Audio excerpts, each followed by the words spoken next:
वंचित बहुजन महिला आघाडीच्या नाशिक जिल्हा अध्यक्ष सौ उर्मिलाताई गायकवाड यांच्या वतीने जागतिक महिला दिनानिमित्त वंचित बहुजन आघाडी महिला यांचा भव्य मेळाव्यासह प्रवेश सोहळा सौभाग्य लॉन्स पपया नर्सरीजवळ त्र्यंबक रोड सातपूर नाशिक येथे पार पडला।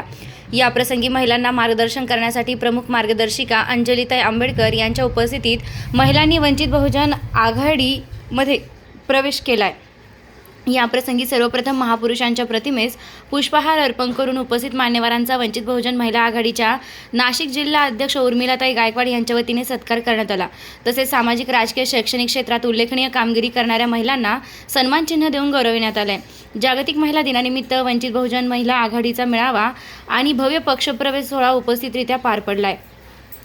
राष्ट्रीय सदस्य दिशाताई शेख, नाशिक जिल्हा अध्यक्ष चैतनदादा, उत्तर महाराष्ट्र महासचिव वामनदादा गायकवाड, सरचिटणीस शरद भोगे, शहर अध्यक्ष चाऊदास भालेराव, पंडित नेटावटे, बाळासाहेब जाधव, बाळासाहेब शिंदे, प्रतिभा पानपाटील, सीमा गायकवाड, मोनिका जाधव, सुरेखा बर्वे, अनिता कांबळे, सुरेखा लोखंडे, वंदना भट्टाडे यांच्यासह वंचित बहुजन महिला आघाडी कमिटी नाशिक जिल्ह्याच्या महिला पदाधिकारी सदस्या मोठ्या संख्येने उपस्थित होत्या। निर्भीड ज्योत न्यूजसाठी अनिल केदारे, नाशिक यांच्यासह वंचित बहुजन महिला आघाडी कमिटी नाशिक जिल्ह्याच्या महिला पदाधिकारी सदस्या मोठ्या संख्येने उपस्थित होत्या। निर्भीड ज्योत न्यूजसाठी अनिल केदारे, नाशिक।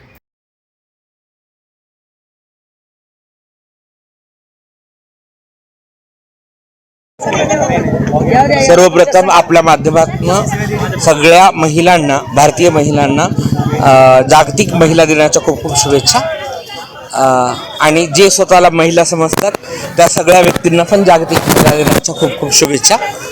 आज वंचित बहुजन आघाडीच्या माध्यमातून वंचित बहुजन आघाडीच्या जिल्हा अध्यक्ष उर्मिलाताई गायकवाड यांच्या अध्यक्षतेखाली हा कार्यक्रम झाला।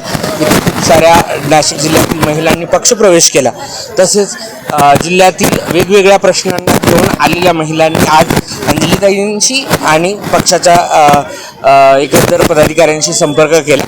आज या कार्यक्रमातून वंचित बहुजन आघाडीची स्त्रीविषयक ध्येय धोरणे आणि भूमिका स्पष्ट करण्यात आली आणि येत्या काळामध्ये महिलांच्या सक्षमीकरण, राजकीय सहभागासाठी वंचित बहुजन आघाडी कशा पद्धतीने काम करेल याबद्दल चर्चा झाली।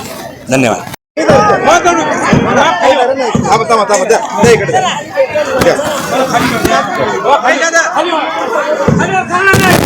महिला दिनाची औचित्य साधून आपण महिला मेळावा झालेला आहे, काय सांगाल याच्यावर? जाती व्यवस्थेमुळे होणारे स्त्रियांचं शोषण आणि दलित स्त्रियांच्या प्रश्नाचं वेगळेपण हे अधोरेखित करण्यासाठी 1998 पासून आम्ही भारतीय स्त्री मुक्ती दिन, मनुस्मृती दहन दिवस हा भारतीय स्त्री मुक्ती दिन म्हणून साजरा करतो। तरीसुद्धा जगभरातल्या कामगार स्त्रियांनी स्वतःच्या हक्कांसाठी जो लढा दिला त्याचं महत्त्व आमच्या लेखी कमी नाही आहे। आज उद्या 8 मार्च आंतरराष्ट्रीय महिला दिनाच्या निमित्ताने जो नाशिकच्या महिला आघाडीने मेळावा घेतला होता त्याच्यामध्ये प्रचंड संख्येने स्त्रिया उपस्थित होत्या आणि दलित स्त्रिया, वंचित स्त्रिया आणि कामगार स्त्रियांच्या प्रश्नावरती लढण्यासाठी वंचित बहुजन आघाडी कायम कटिबद्ध राहील। उद्याच्या आंतरराष्ट्रीय महिला दिनाच्या सगळ्यांना शुभेच्छा। विचारा काय सांगाल? जो मेळावा झाला तर त्याला काही पक्षप्रवेश पण झाले आणि महिलांना पण ताईंकडनं खूप काही प्रेरणादायी असं संभाषण करण्यात आलं। सर्वप्रथम सर्व महिलांना आजच्या जागतिक महिला दिनाच्या निमित्ताने खूप खूप शुभेच्छा। आणि आज नाशिकमध्ये जो कार्यक्रम आम्ही आयोजित केलेला होता वंचित बहुजन महिला आघाडीच्या माध्यमातून, या कार्यक्रमाला प्रमुख उपस्थिती अंजलीताई आंबेडकरांची लाभलेली होती। या कार्यक्रमाला अनेक जाती धर्मातल्या महिलांनी आज पक्षप्रवेश केला आणि त्यांना या वंचित बहुजन आघाडीवरती विश्वास आहे का समाजावरती होणाऱ्या अन्याय अत्याचाराच्या विरोधात वंचित बहुजन आघाडी असा एकमेव पक्ष आहे का तो इथल्या वंचित शोषितांसाठी लढत असतो। आणि म्हणून इथल्या अनेक जे कंजर समाजाच्या महिला आहे, मुस्लिम समाजाच्या महिला आहे, काही मातंग समाजाच्या महिला आहे, अनेक जाती धर्मातल्या महिलांनी आज इथं पक्षप्रवेश केला।